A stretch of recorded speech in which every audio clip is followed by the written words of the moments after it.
Look closely at the threads that bind you. Are they your own weaving, or the legacy of ghosts, the values you cherish, the good you strive for, the evil you condemn? Did you choose them, or were they given to you?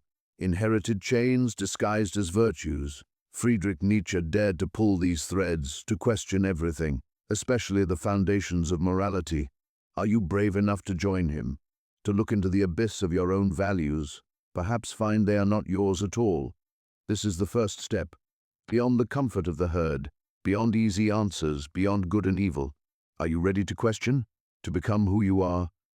For centuries we navigated by fixed stars, absolute truths, divine commandments, a God that guaranteed meaning, a universal moral compass.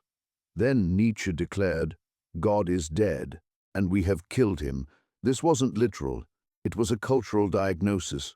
The belief in a transcendent source of absolute value was dying. Enlightenment, science, reason had eroded the foundations.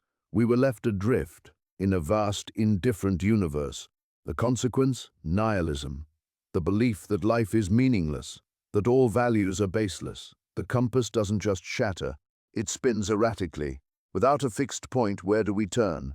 Many cling to old habits, old moralities now hollow, or they rush towards new idols. Politics, consumerism, fleeting trends, anything to fill the void. This is the great danger Nietzsche saw. Not just despair, but the descent into the last man, content with shallow comfort, seeking only security, avoiding risk, unable to create, only consume. This void, this crisis, is the backdrop for Nietzsche's challenge. How do we create value in a valueless world? How do we navigate without fixed stars? But first we must understand the origins of the values we inherited. Where did good and evil come from? Nietzsche's genealogy begins. Think of the words good, bad, evil. We use them instinctively, assuming they represent timeless truths. Nietzsche asks, according to whom? He identifies two fundamental types of morality, born from different psychological roots. First, master morality, the morality of the strong, noble soul. They look at themselves and say, this is good. Good is what affirms their own power, their vitality, creativity, excellence. They define bad as an afterthought. Bad is simply what is common, weak, vulgar, not inherently evil, just lesser. Their values flow from strength, self-affirming, life-affirming. Then slave morality, born from the oppressed, the weak, the resentful. They look outward first, at the powerful masters, and they say that is evil. Their primary emotion is reaction, negation, resentment, the French word ressentiment, a poisonous envy of the strong, unable to match the master's power. They invert their values. What the master calls good, strength, pride, the slave calls evil. Then they define their own good. Good becomes everything the master is not. Humility, pity, patience, kindness, the virtues of the powerless, elevated into universal ideals. This morality is clever, insidious. It reframes weakness as strength, powerlessness as moral superiority. Nietzsche argues this slave revolt in morality. 1. Dominating Western values for millennia. Through Judaism, Christianity, democracy, socialism, he saw the same underlying impulse, the elevation of the herd, the suspicion of the exceptional individual, equality as the highest goal. This isn't about politics in the simple sense. It's about the source of our deepest judgments. Why do we instinctively praise altruism? Why do we condemn pride or ambition? Nietzsche forces us to ask, whose values are these really? Do they serve your life, your growth, your strength? Or do they subtly diminish you, keep you comfortable but small? This distinction is crucial, because Nietzsche doesn't just diagnose. He points towards a revaluation, a way beyond these inherited chains, towards a different kind of strength, grounded in life's fundamental drive, what he called the will to power. So we've seen the roots of our struggle, the patterns that hold us back. But what actively keeps us there? Often it's the very environment we inhabit. Consider the concept of the comfort zone, a place that feels familiar, predictable, safe perhaps. But safety isn't the same as growth. As Peter Sage points out, the comfort zone is often where potential stagnates. It becomes a velvet cage, Comfortable, yes, but limiting. True growth requires stepping beyond the known, into uncertainty, into challenge. This isn't just about internal mindset. Our external world plays a crucial role. Think of your environment like soil. What seeds are being planted? What nutrients does it provide? Or is it depleted, toxic? Our environment includes the information we consume, the news we watch, the social media we scroll, the conversations we engage in. It includes the people we surround ourselves with, their energy, their beliefs, their standards. Sage emphasizes this power of association. We unconsciously absorb the norms around us. Our environment shapes our perception of possible. It calibrates our internal compass. It even influences our willpower. Think about resisting temptation. It's harder when surrounded by it, easier when the environment supports your goal. This isn't about blaming the external world. It's about recognizing its profound influence. Much of this influence operates beneath conscious awareness, like subtle currents guiding a ship. We think we're steering, but the environment sets the direction of the water. This passive acceptance keeps us anchored, often anchored in that very comfort zone.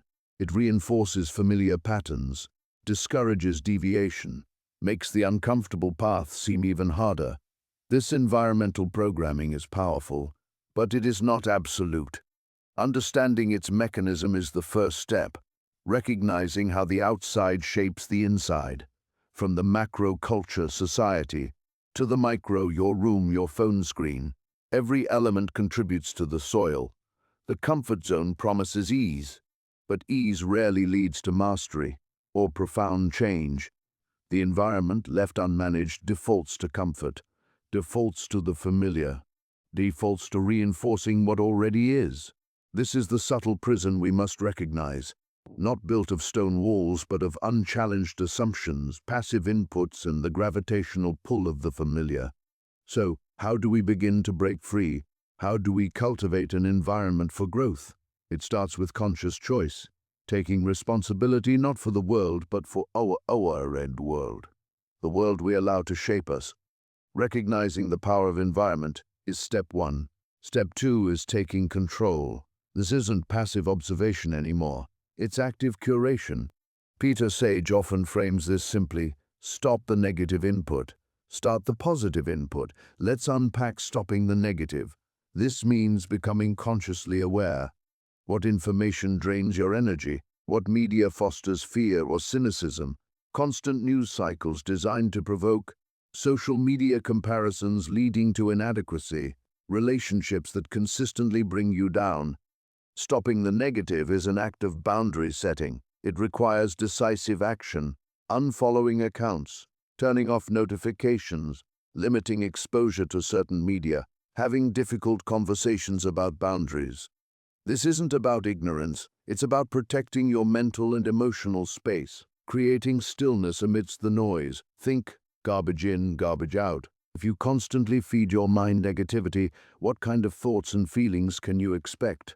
Stopping the negative creates a vacuum, space for something new.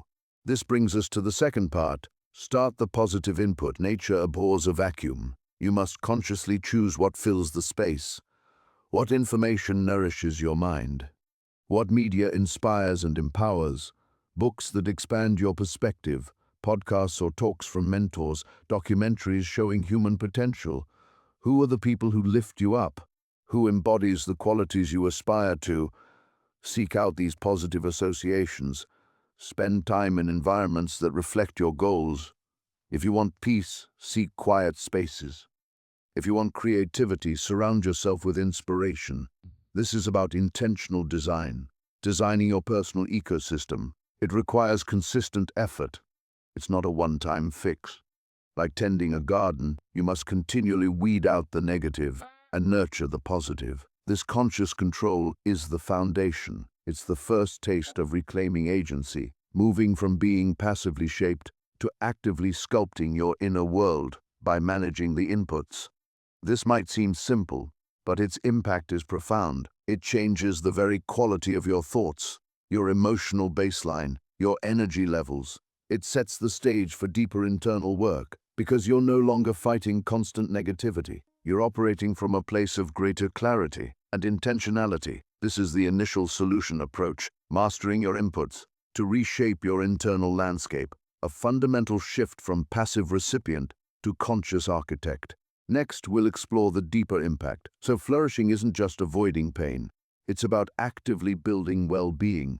Martin Seligman gives us a map for this. It's called the PERMA model. 5 core elements of a flourishing life. Let's break them down. First, P is for positive emotion. This includes feelings like joy, gratitude, serenity, hope, inspiration. It's more than fleeting happiness.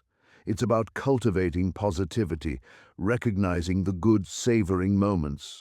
Next, E stands for engagement. This is about being fully absorbed, losing track of time in an activity, often called being in the zone or flow. It happens when challenge meets skill. Think of artists, athletes, craftspeople. But it can happen in work, hobbies, even conversations. Engagement uses our strengths fully. Third, R represents relationships, positive, authentic connections with others. We are fundamentally social creatures. Strong relationships provide support, love, intimacy, and interaction. They are crucial for thriving. Then comes M for meaning. This is about belonging to and serving something bigger than ourselves, finding purpose in our lives. It could be through work, family, spirituality, creativity, or causes. Meaning gives life direction and value. It fuels resilience in difficult times. Finally, A is for accomplishment. Achieving goals, mastery, competence. It's the feeling of I did it. Pursuing goals for their own sake, not just for external rewards. Accomplishment builds self-efficacy. It shows us we can impact our world. These 5 elements, PERMA, are the pillars of psychological wealth. They often overlap and support each other. Meaningful work, M, can lead to engagement, E, and accomplishment, A. Shared accomplishments, A, enhance relationships, R. Positive emotions, P, often arise from all others. Flourishing isn't a destination but a process. Cultivating these elements builds resilience. It helps us navigate life's inherent difficulties. But how do we find that core meaning, especially when facing suffering? This brings us to another perspective, one that stares directly into the abyss. Thinkers like Jordan Peterson argue that meaning isn't found in avoiding pain, or even necessarily in positive emotion. Instead, meaning is the antidote to suffering. And where is it found? In the adoption of responsibility. Life is inherently difficult, challenging, marked by vulnerability and limits. Peterson emphasizes confronting this truth, not shrinking from the terrible burden of life. The key is to involuntarily accept the burden, to choose to bear your suffering and perhaps some of the world's. This is where meaning arises. How does this connect to PERMA? Responsibility directly fuels meaning, M. Taking ownership gives purpose. Start with yourself, tidy your room, organize your life, tell the truth. This creates order from chaos. That order provides a stable foundation, then take on broader responsibilities. For family, community, your work. These chosen burdens give life structure. They make your existence necessary. This deeply satisfies the need for meaning, M. Responsibility also drives engagement, E. Meaningful tasks demand focus. They require you to develop skills. Pushing your limits leads to flow, and accomplishment, A, follows naturally. Overcoming challenges you chose. Achieving difficult, meaningful goals. This builds competence and self-respect. Responsibility also strengthens relationships, R. Fulfilling obligations builds trust. Being reliable makes you valuable to others. Caring for others deepens connection. Even positive emotion, P, can follow, not as the goal but as a byproduct. The quiet satisfaction of a burden well carried, the joy found in meaningful connection.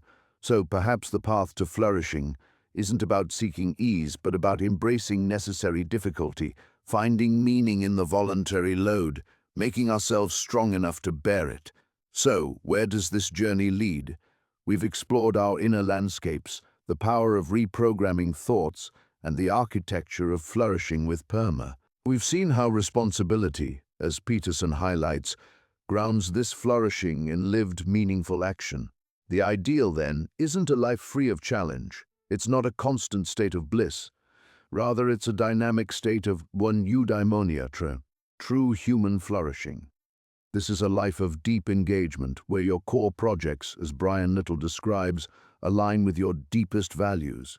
It's a life rich in positive emotions, not as a goal, but as a byproduct of meaningful living. Relationships are nurtured deep and authentic. Meaning isn't just sought, it's actively created, through responsibility, through contribution. Accomplishments are celebrated, not for ego, but as milestones on a path of growth. This ideal state is one of profound psychological flexibility. It's the wisdom of the sage, seeing clearly, acting with integrity.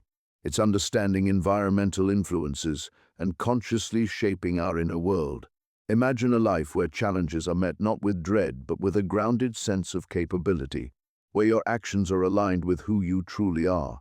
This isn't perfection, it's wholeness. It's resilience forged in the fires of experience. The ideal is an ongoing process of becoming, not a fixed destination to arrive at. It's a way of being that integrates mind, body, spirit, and our connections with others and the world. This flourishing life is built, piece by piece, through conscious choice and consistent effort. It is recognizing your agency, your capacity to respond rather than merely react. The elements of PERMA become your compass, responsibility your anchor, and your core projects, the sails. This is the attainable ideal, a life lived with depth, purpose, and connection. It's within reach, not for a select few, but for anyone willing to embark on the journey. This is the meaning we can construct, the well-being we can cultivate. A testament to the human capacity for growth. This is the flourishing life we've been exploring, a life of authentic, integrated well-being. We've journeyed far in our exploration, from understanding the roots of our unease to uncovering the pathways to genuine well-being. The core message is one of profound hope and empowered action. You possess the innate capacity, and now many of the tools, to sculpt a life of meaning and fulfillment. This isn't about a quick fix or an easy answer. It's about a commitment to conscious living. So, how do you begin to weave these threads into the fabric of your daily life? Start small, but start with intention. First, identify one core value. What truly matters most to you? Let this be your guiding star. Second, embrace one small, meaningful responsibility, something that serves that value, something you can take ownership of this week.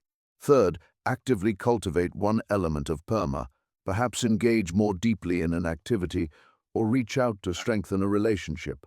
Fourth, reflect on your personal projects. Are they aligned with your values and bringing you vitality? Choose one small step in a core project. Remember the wisdom of the sage. This journey is one of continuous learning and reflection. Journal your experiences. Discuss these ideas. Observe the shifts, however small, within you. This is not about adding more burdens. It's about reorienting towards what truly sustains you. The path to flourishing is paved with these small, consistent, and meaningful actions. Embrace the imperfection of the process. There will be setbacks, moments of doubt. Meet them with self-compassion and renewed commitment. You are the architect of your inner world, the cultivator of your well-being. This journey of 1,000 miles truly does begin with a single step. Take that step today. The world needs your unique contribution, your fully realized self.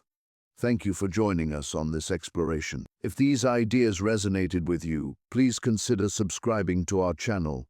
Like this video if you found it valuable, and share it with others who might benefit. We'd love to hear your thoughts in the comments below. What is one small step you will take? Until next time, live meaningfully and be well.